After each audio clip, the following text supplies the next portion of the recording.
Hello and good day. This is Cory from the BachScholar YouTube channel and the WellRoundedPianist.com. Thank you for joining me today. This is the first video in the series I have called Practicing with Cory, in which I offer tips on how to learn new pieces of music quickly and efficiently on the piano. In this particular video, I'm going to work on Mendelssohn's Song Without Words. It is the Venetian boat song number 3, and it just so happens that I just picked this up early this morning, never having played or taught it before, and I wanted to offer you some insight into how I go about learning this, and hopefully it will give you some tips on how to learn new music quickly and efficiently. Before I continue, I just want to mention that the Well-Rounded Pianist, which has been now running for almost 1 year. I began it around August, September of 2017. It's now late August 2018. The Well-Rounded Pianist is an incredible site. It has now almost 1,400 videos, all tutorials. And my YouTube channel, the BachScholar YouTube channel, only has about 1,100. So the Well-Rounded Pianist has 300 more videos than the BachScholar YouTube channel, and it's only been in existence for 1 year. The BachScholar YouTube channel is almost 10 years old. Next month it will be 10 years old. So this shows you how much I've been working in the past year on the Well-Rounded Pianist. If you would like to join the Well-Rounded Pianist, you will have the opportunity of having a very large library of super slow videos. Right now, as I speak, there's over 140 super slow videos on there. There are only about 20 on YouTube. So this will give you insight on how to learn new pieces of music and what to focus on, because I believe the super slow video, which I developed in 2014, is the most efficient way of learning music. So if you want more super slow videos, go and become a member of the Well-Rounded Pianist, and you get hundreds of more videos also, including videos to help you on my best-selling book, Sight Reading and Harmony. So without any further ado, just sit back. This is about a 40-minute video of me sitting at the piano looking through a Mendelssohn Song Without Words, and I hope it helps you with your practice. And until we talk again, I wish you all the best. Thank you. Bye.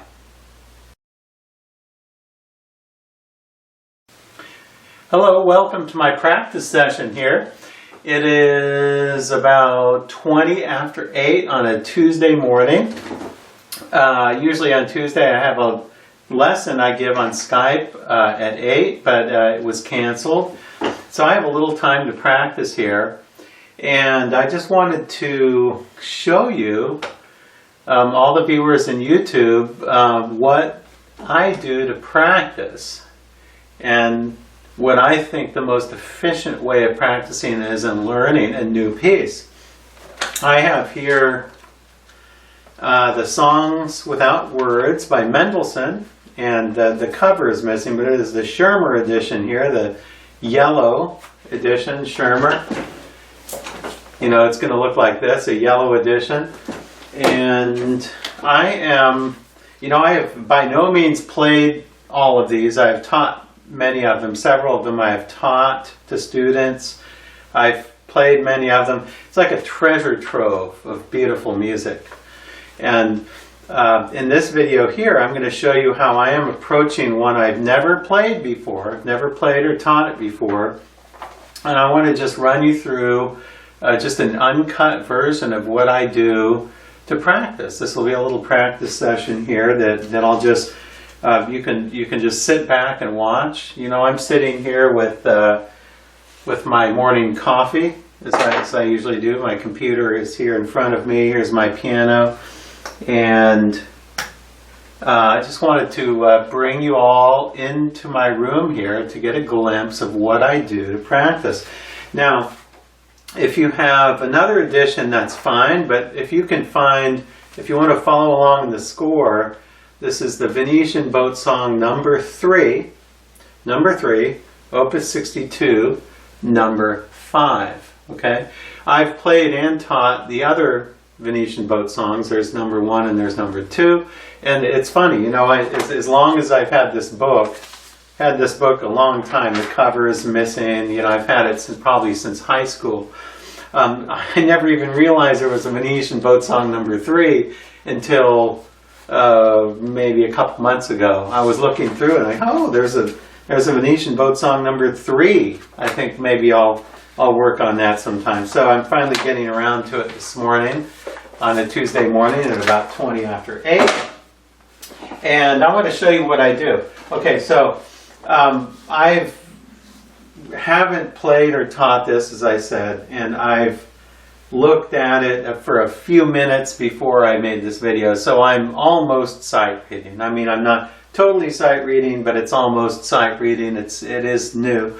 So what I do usually when I learn something new is I first determine the speed I want in an ideal performance. Okay, so I just mess around with it for a while.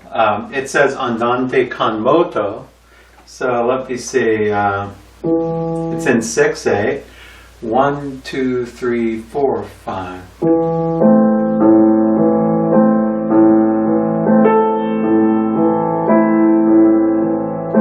That seems good, but I want to go. What you want to do is you want to look. This is 3 pages long, by the way, in this edition. I want to look at the fastest notes. Okay, so the fastest notes occur here towards the end. There's 16th notes, and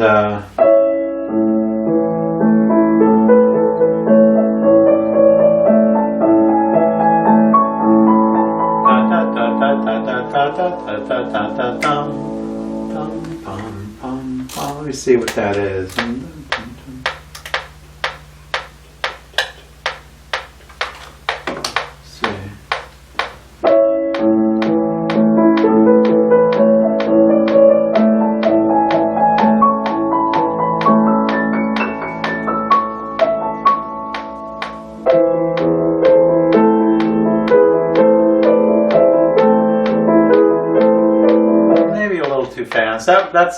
That's 126, one of the main tempos I use. By the way, I have my own sort of tempo scale I use. I haven't told you about that yet, but that might be a little too fast. I don't know. Sometimes I tend to change my mind on things. I'll set it at a tempo.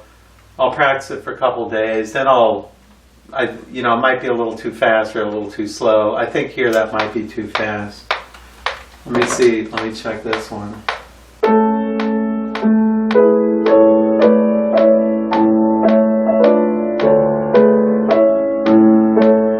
Yeah, somewhere around there. That's 108. I would say probably 120, around there. Probably around 120. So what I do, if you've ever seen my videos on super slow videos, or how to practice slowly, the 50% rule video, which was one of my most popular videos, I happen to believe that about 50% of your tempo is a good starting point. It's a good base tempo to shoot for when you're learning a piece. So what you need to do is you need to learn your notes and rhythms. Okay, so I don't have much of a problem learning notes and rhythms, but for less advanced pianists, you need to learn your notes and rhythms first. Then once you know your notes and your rhythms, and you're pretty good on your fingerings, then you determine your ideal tempo, like I just did. This is around probably 120 per 8th note in 6/8. And then you cut that in half. So half of 120 is 160. I'm sorry, 60. So then I would take about 60 And when so I know my notes and rhythms. Okay, I don't have a problem with the notes or rhythms, but I just haven't had a chance to put it all together yet. So I put the metronome at 60. That's 50%. That's half speed. And you know, you don't have to always have the metronome on. I'm just showing you this just as a demonstration here. So I'm going to take it from the beginning. I'm going to take it with no pedal. Okay, so no pedal at all. So.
So I just played about 2 phrases. The phrases here work in about 4 measures. I'd say probably 80, maybe even 90% of the time phrases in most music, most common practice music and classical work in 4 measures. So when you do your practice, when you're first learning a piece, or even if you're not first learning it, do work in units. Don't just work 1 measure at a time, work in units. Doing a phrase, doing a 4-measure phrase is like doing a sentence in spoken words. Okay, so this was like 2 sentences, what I just did.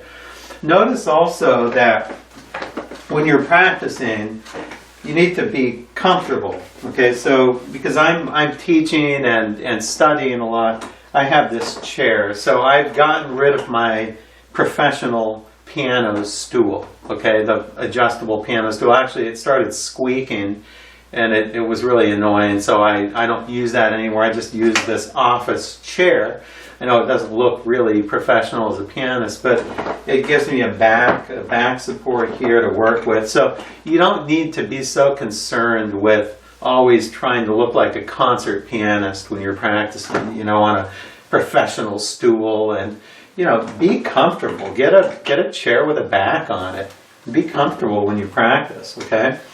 So now, I've done these first 2 phrases, and now I'm going to go on at the same speed, 60, no pedal. Let me see.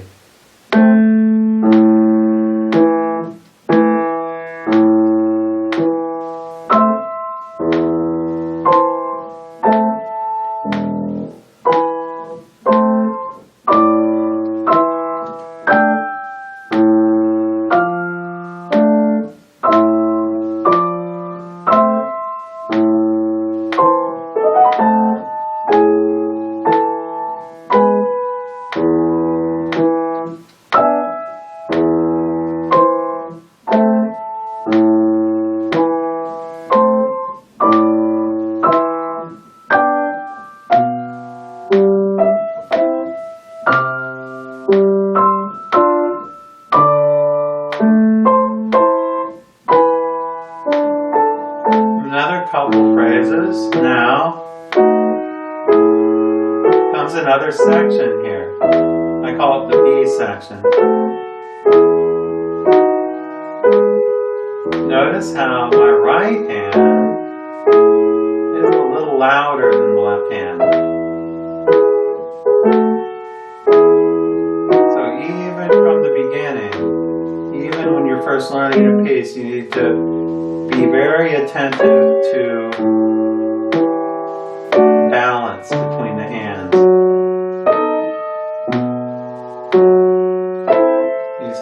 accents on them.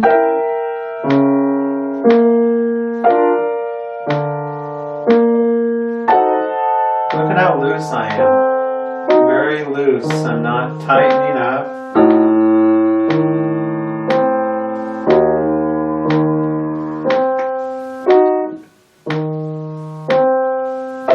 Now it goes back to the original melody.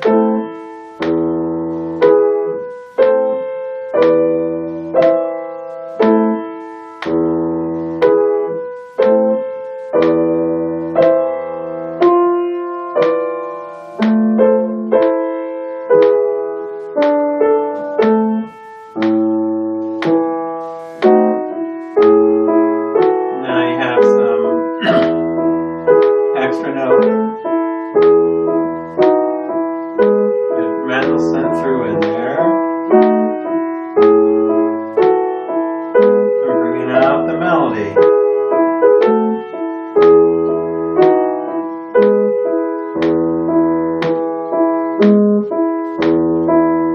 Accent.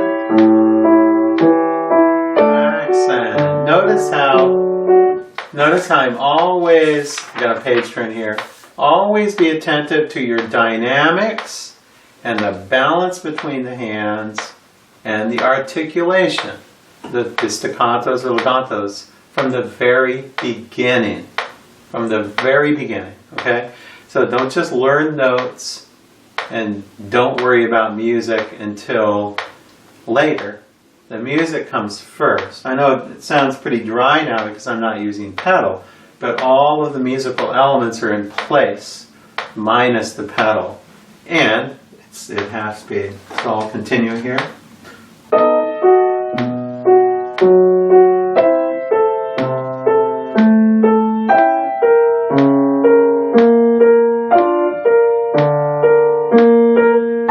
Nice diminished seventh chord.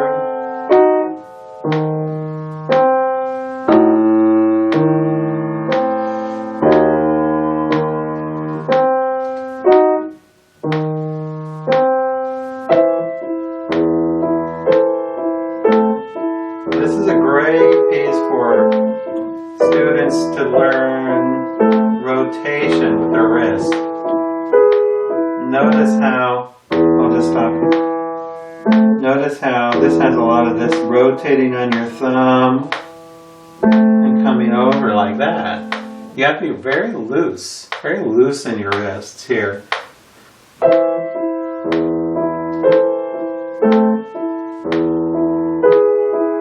Now notice I'm using my wrist, but I'm not doing a lot of elbow motion. So having a supple wrist and moving like this, lateral rotation with your wrist, does not mean in and out with your elbows. Okay? So keep your elbows pretty close to your body, actually.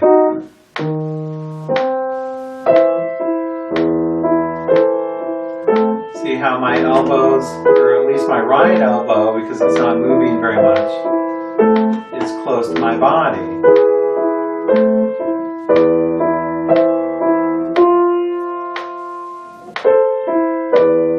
There we go.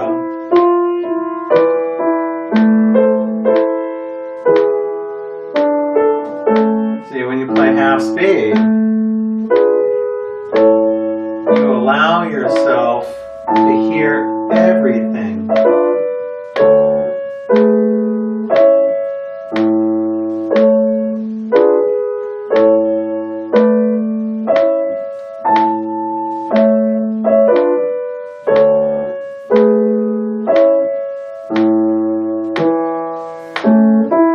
Now the 16ths come.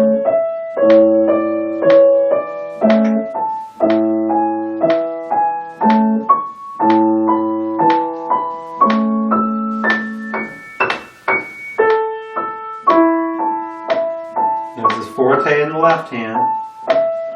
Accents.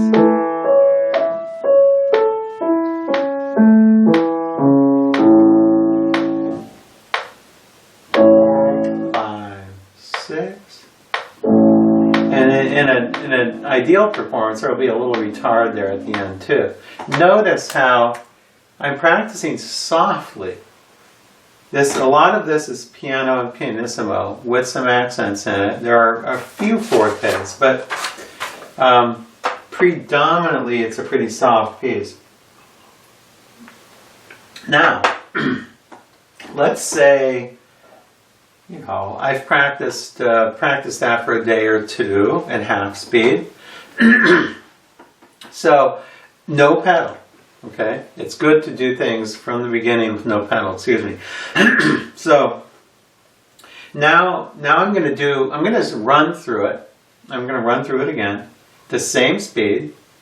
I'm not going to have the metronome on though. I'm going to keep it off, and I'm going to go at about the same speed. And I'm going to use pedal now. Okay, so it's not going to go faster, but I'm just going to use pedal.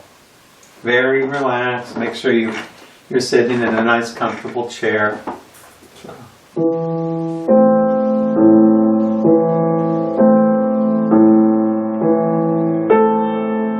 Accents here in the right hand. Accents here. I'm holding the pedal down.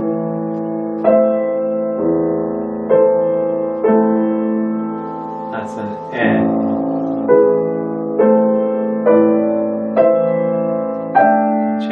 The pedal. Change the pedal with each harmony.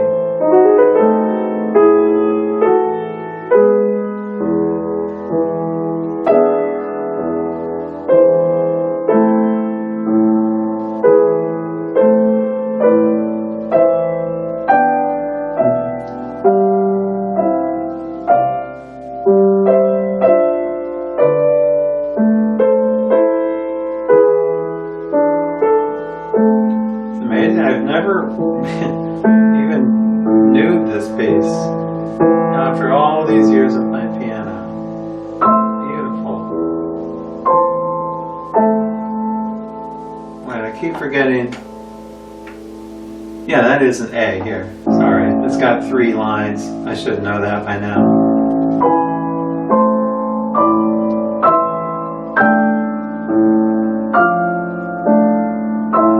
Notice how also when you're practicing slow, you're stretching. See the stretch here?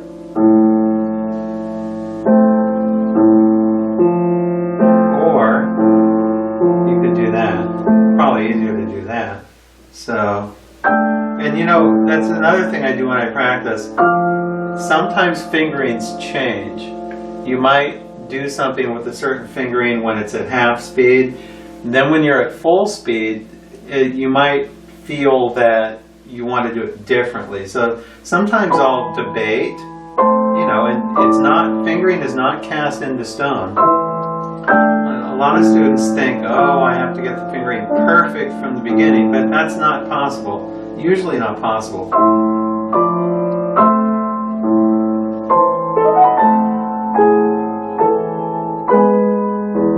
So remember, fingering can always change. And you need to be able to adapt to new fingerings.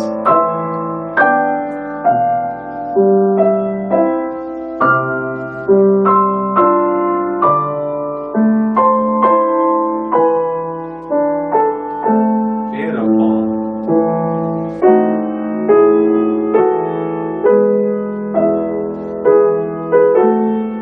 Remember, stay at half speed.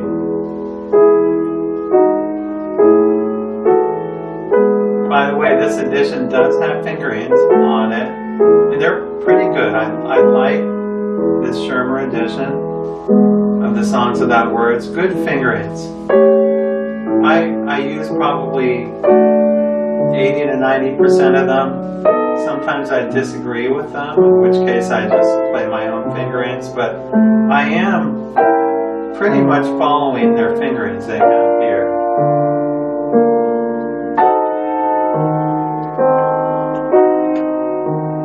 Here's one where they have a 3 on the C, 5, 3, 2. I think it's much easier to play 1 on C and to cross over with 2 and 3. So Here's an instance where I don't use our fingering. Okay.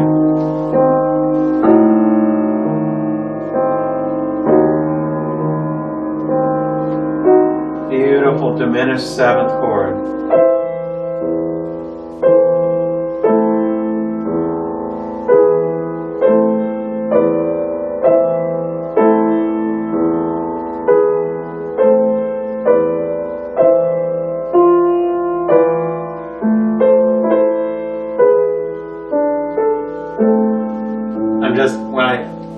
When I'm glancing over here, I'm just looking at the clock on my computer because I have to teach in 20 minutes, so I have to sort of keep my eye on the clock. Now,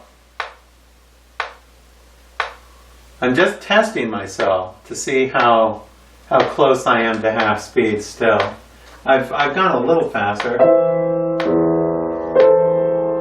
That's about right, yeah. But you'll find that the better you learn it, it will speed up naturally. You won't have to try to speed it up. It will do it by itself. Okay, so let me continue here where I left off. Let's see, about half speed.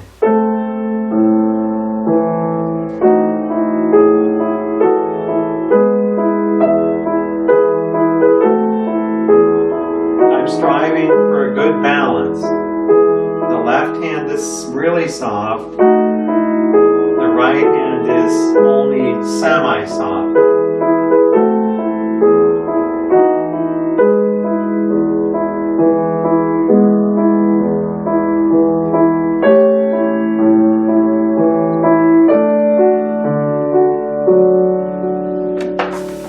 Get a little drink of coffee.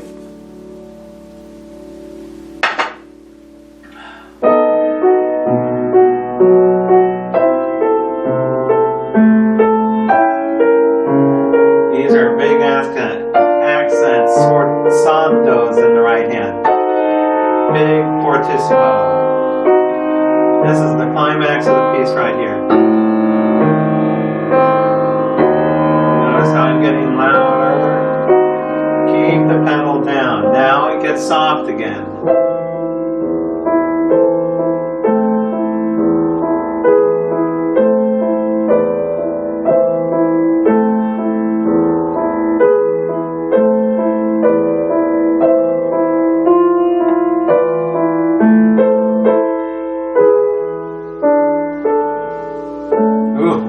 I love that there. You know what that's called? You know, a little music theory term for you. We're in A minor. Usually, you expect that. You expect the land to end in A minor there with a C, but he ends in A major. It's called a Picardy third, or a tierce de Picardy in French. And the story goes is I guess in the medieval Renaissance period, I'm not even sure of the exact year, but they started to end minor compositions with a major chord, which is very popular in Baroque music, and not only in Baroque, but classical romantic music like this. So you think it's going to end in minor? It ends in major. Beautiful. Then you have your little coda.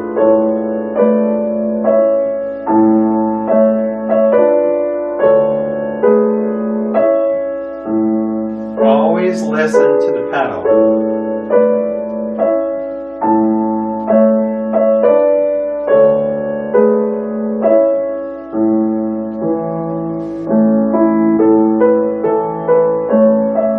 I just hold the pedal. There's pedal changes here.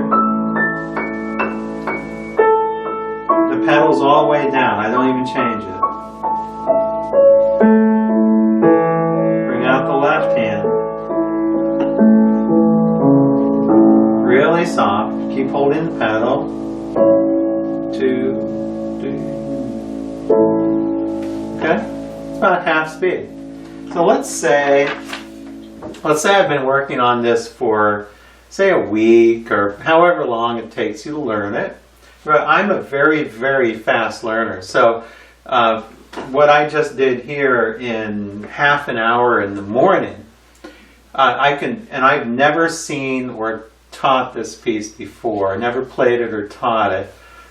I'm a very fast learner. I could easily, if I have time, I don't know, but I could easily record this up to speed later this afternoon. That's how fast of a learner I am. A lot of music I play, in fact, a lot of the latest songs without words I've recorded on YouTube, I have just learned in, say, one day. 1 or 2 days maybe, and recorded them. So I'm a very fast learner. Not everybody is that fast of a learner. If you're not, that's okay. But you need to just keep at it. Once you can get it at half speed, really good, with pedal, with good fingerings, you have all the notes and rhythms, everything's at half speed. It might take you a week or two, however long it takes you to do that. Then you can speed it up to, say, 3/4 speed. Okay? So 3/4 speed would be, say, about 80. My goal is 120. Okay? 120. So my goal... let's just say I'm not there yet, but half speed is a little too slow. I'll just put it on. Okay, so 3/4 speed would be 90. So let's say I have 92, because this doesn't go to 90. I have 92. So let's say you practice it at half speed, around 60, for a couple weeks or maybe a week, and now.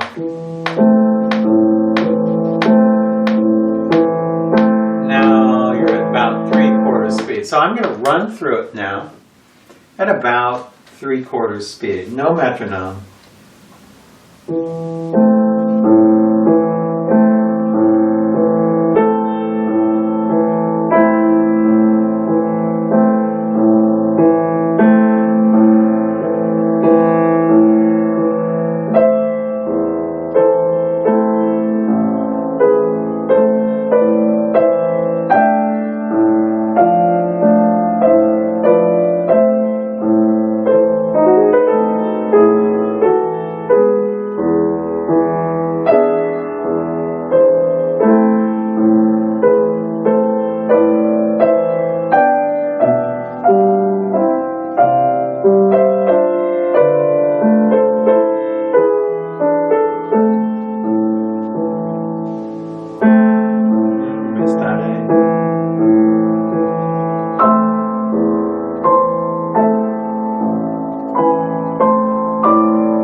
Notice when I get to these ruled, there's a little bit of extra time there, so you don't want to do that exactly metronomically.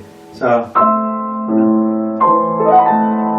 you don't want to do that. Just slow it down a little, just a little slowing down, so you can bring those notes out there. Much more musical.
check the clock, got a little drink of coffee. Good, I'm staying right at speed here. So I'm going to take where I left off.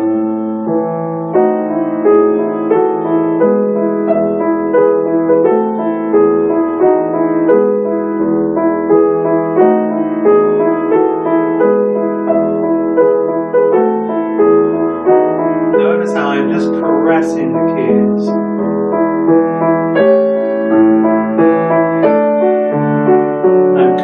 The keys. I'm going into them. I'm not attacking the keys. Okay. So let me see.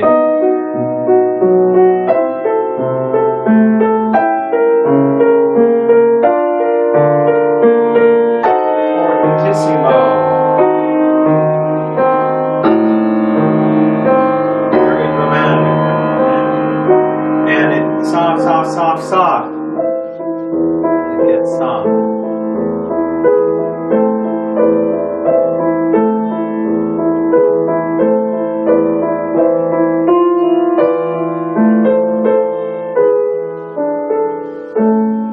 Nice pickerty third.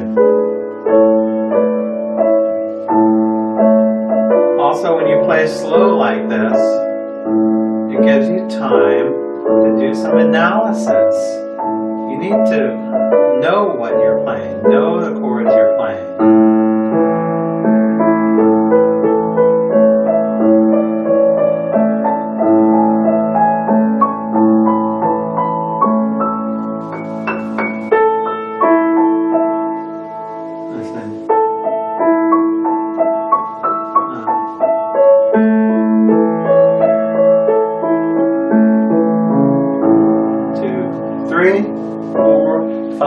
Six. 1, 2, 3. Always count the rests when you're playing slow. Always. Okay, that's one of the biggest mistakes that beginners and less advanced students make is they disregard rests when they're playing slow. You need to do all your counting.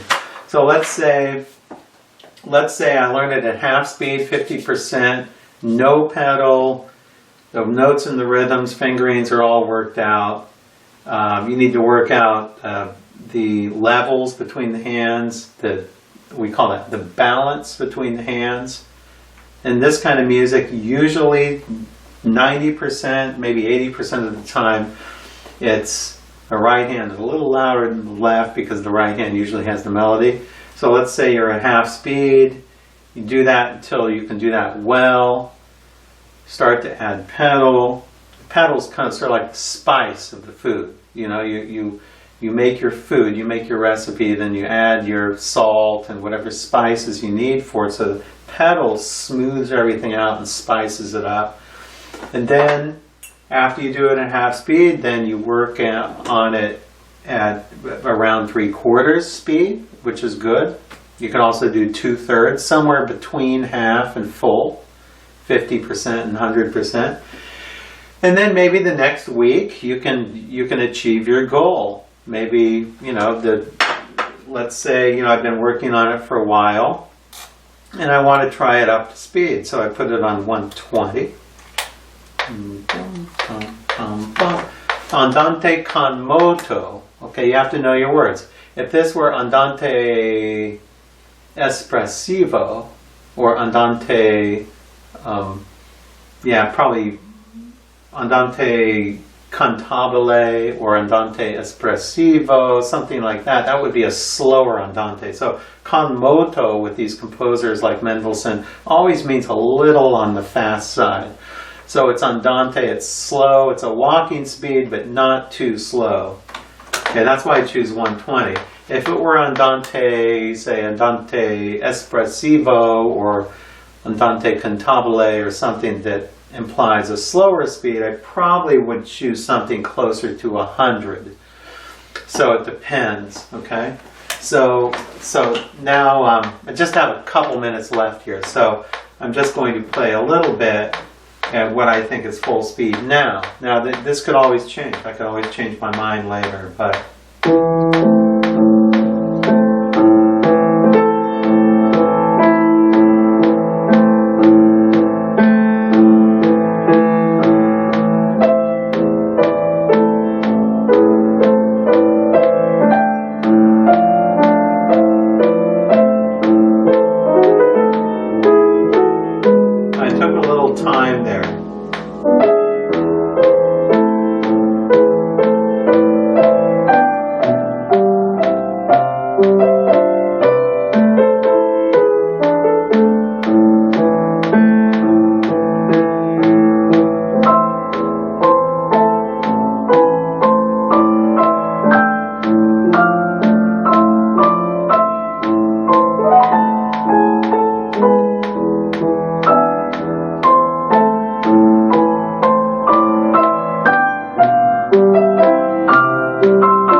to do a little retards in there too. Sometimes in then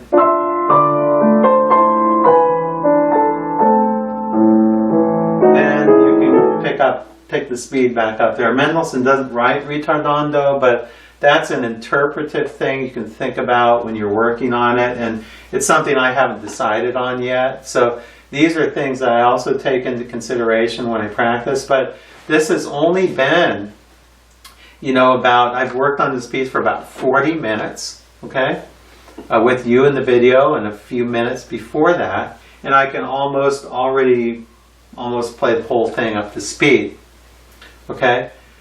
This is the best way to practice. I guarantee you, without a doubt, this is the best way. So what you need to do is, if you want to learn pieces fast, you have to be very attentive to details, practice them at half speed, and watch some of my super slow videos. I have a whole actually a very large library of super slow videos constantly growing on the Well-Rounded Pianist. So if you become a member of the Well-Rounded Pianist, you get access to all the super slow videos on there that are not on YouTube. I have more videos on the Well-Rounded Pianist than I do on YouTube now, and it's only been 1 year of the Well-Rounded Pianist. So go join if you haven't yet. Learn some music through super slow videos, and it will really help you out.